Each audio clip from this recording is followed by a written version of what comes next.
Hello student, I am Rajni Gupta. Welcome to science solution. आज हम पढ़ेंगे कक्षा 7 के अध्याय 14 के प्रश्न उत्तरों पर चर्चा करेंगे, जिसका नाम है विद्युत धारा और इसके प्रभाव। इसके अगर आपने इसके पहले वाले वीडियो में मैंने इस चैप्टर को समझाया है, पहले आप उस वीडियो को देखना, जिससे चैप्टर के प्रश्न उत्तर आपको बहुत अच्छी तरीके से समझ में आएंगे। तो वह आप मेरे चैनल के प्लेलिस्ट में जाकर आप इस वीडियो को देख सकते हैं। तो पहला प्रश्न है कि विद्युत परपथ के निम्नलिखित अवयवों को निरूपित करने वाले प्रतीक अपनी नोटबुक में खींचिए। संयोजक तार, स्विच ऑफ की स्थिति, विद्युत बल्ब, विद्युत सेल, स्विच ऑन की स्थिति और बैटरी। तो बच्चों, ये प्रश्न बहुत आता है, तो आप इसे बहुत अच्छी तरीके से याद कर लेना।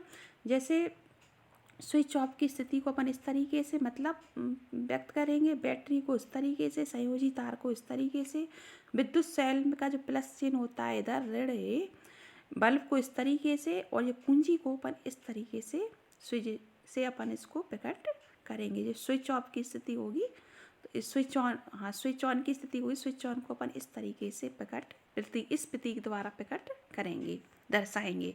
अब आते हैं प्रश्न नंबर 2 पर। चित्र 14.21 में दर्शाया गया विद्युत परपथ को निरूपित करने के लिए परपथ आरेख खींचना है।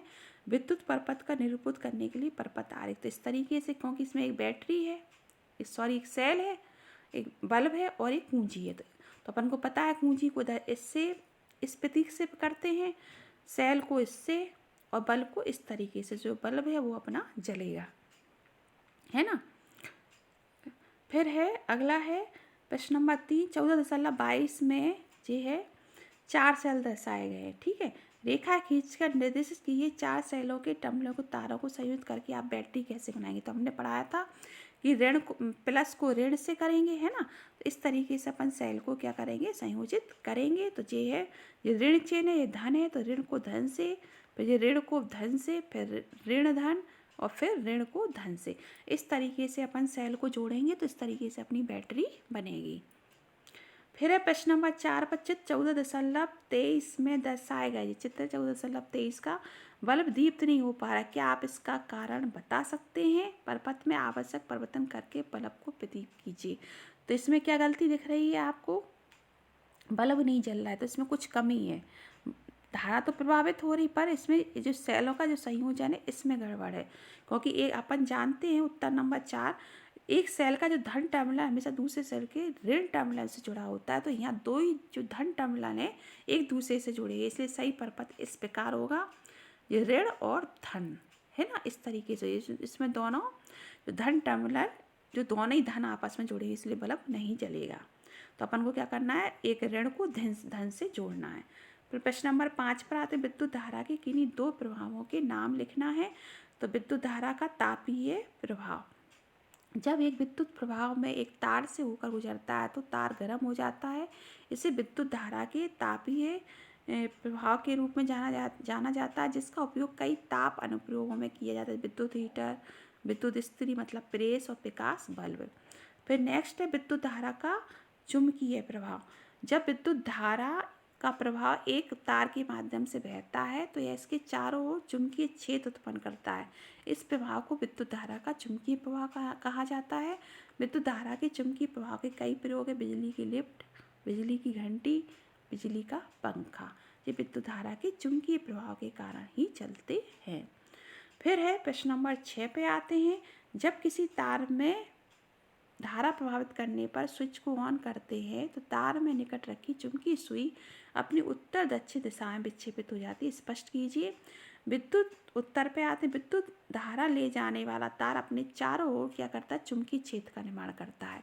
जब इस तार के पास चुंबकीय सुई रखी जाती है तो चुंबकीय सुई के कारण चुंबकीय क्षेत्र और विद्युत धारा के कारण चुंबकीय क्षेत्र एक दूसरे से संपर्क में आते हैं।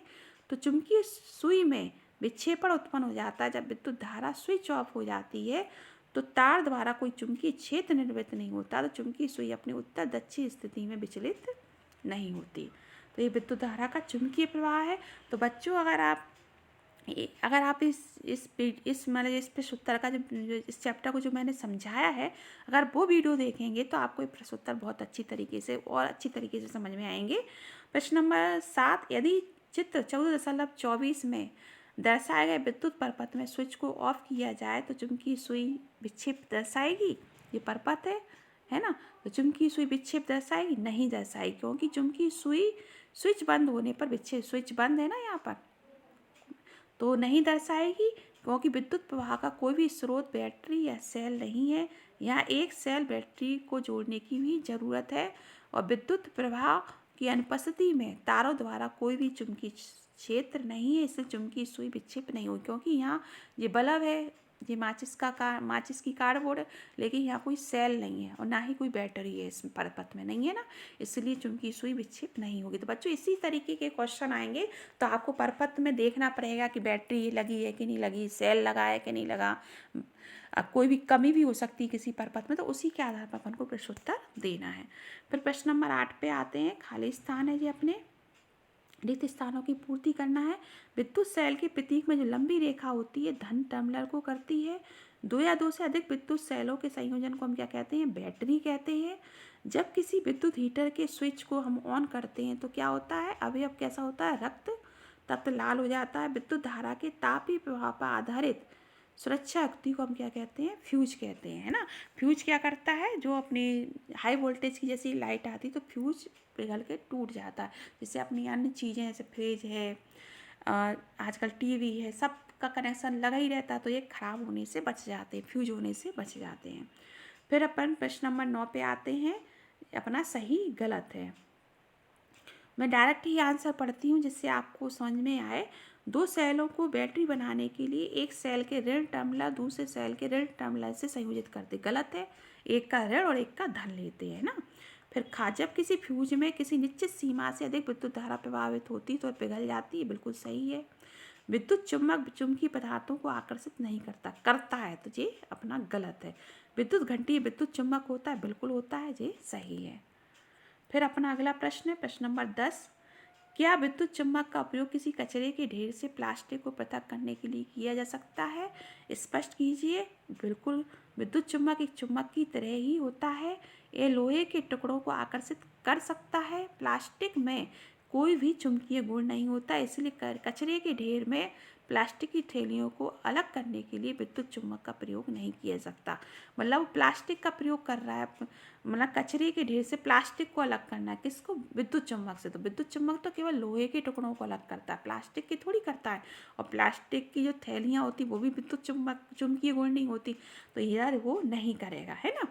प्लास्टिक के नहीं करेगा, लेकिन अगर लोहे के टुकड़े होते तो उनको वो अलग कर सकता था। फिर अपन आते हैं प्रश्न नंबर 11 पर।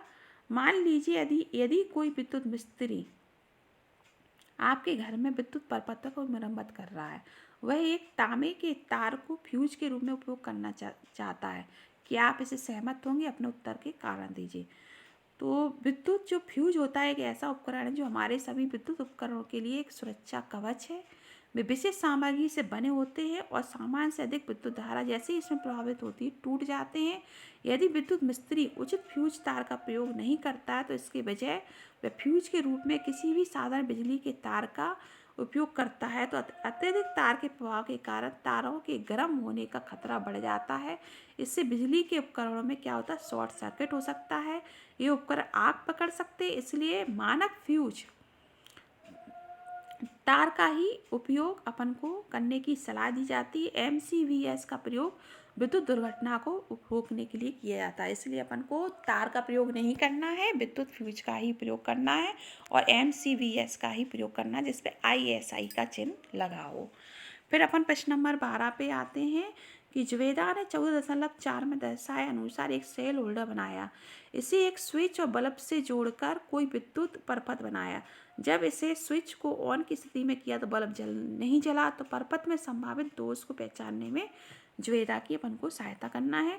तो अपन जो विद्युत परपथ है अपन देखेंगे तो संभावित कारण क्या हो सकते हैं? कोई भी हो सकते हैं, बल्ब फ्यूज भी हो सकता है, सेल ठीक से जुड़े नहीं हो सकते, ढीले कनेक्शन हो सकते हैं, स्विच अच्छे ढंग से काम नहीं कर रहा होगा, सेल की शक्ति भी समाप्त हो गई होगी। तो अपन प्रश्न नंबर है तो कोई भी कई कारण अपने हो सकते हैं। फिर अपन आते हैं प्रश्न नंबर 13 पे। चित्र 14.25 में दर्शाए गए विद्युत परपथ में स्विच ऑफ की स्थिति में तो क्या कोई भी बल्ब दीप्त होगा? स्विच ऑफ की स्थिति में। और जब स्विच ऑन की स्थिति में होगा तो बल्बों का अपन को क्रम बताना है।